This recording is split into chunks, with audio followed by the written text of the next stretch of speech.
Mabuting balita, 1:20:19-31. Ang mabuting balita ng Panginoon ayon kay San Juan.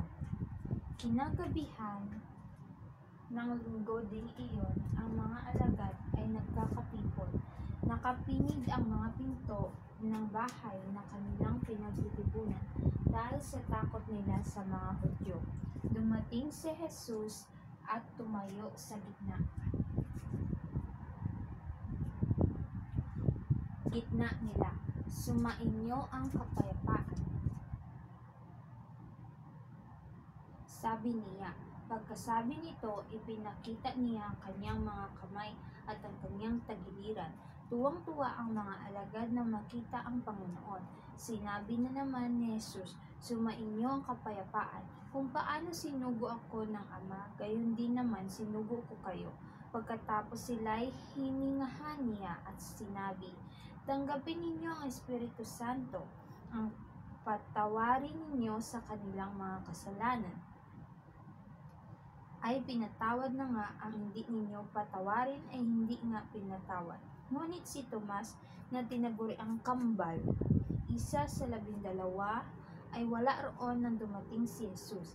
Kaya't sinabi sa kanya ng ibang alagad, nakita namin ang Panginoon.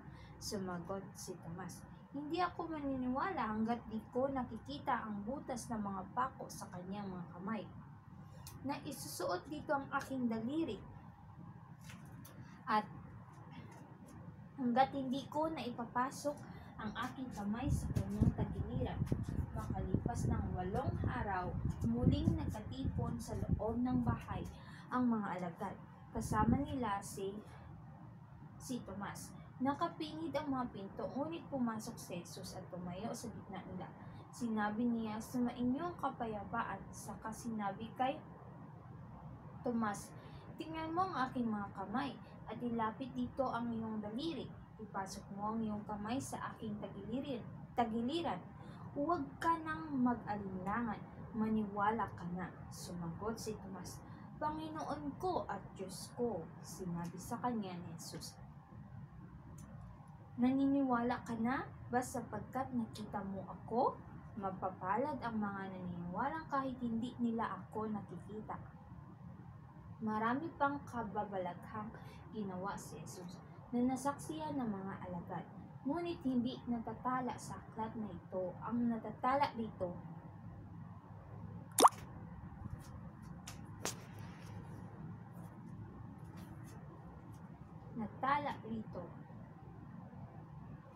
sinulat upang sumantaya kayo si Jesus ang Mesiyas, ang anak ng Diyos, at sa gayoy magkaroon kayo ng buhay sa pamamagitan niya.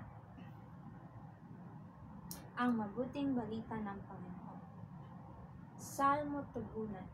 Butihin poon, purihin, pag-ibig niya walang mali.